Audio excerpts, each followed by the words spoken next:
কুকুর পোষার দিন সম্ভবত শেষ হয়ে এলো। এখন মানুষের সঙ্গী হবে রোবট কুকুর। মানুষকে নানা কাজে সাহায্য করার পাশাপাশি এই রোবট কুকুর বিভিন্ন জটিল কাজ করে দেবে।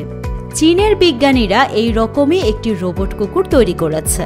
সম্প্রতি চীনে হয়ে গেল 2024 সালের বিশ্ব কৃত্রিম বুদ্ধিমত্তা সম্মেলন। এই সম্মেলনে এবার এসেছে উন্নত 4 পা বিশিষ্ট রোবট।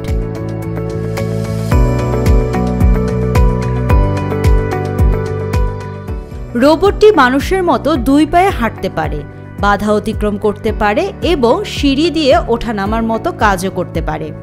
এছাড়াও এটি বিরক্তিকর পরিস্থিতিতেও ভারসাম্য বজায় রাখতে সক্ষম, যা এটাকে আরও বায়োনিক ও কার্যকর করে গড়ে তুলেছে।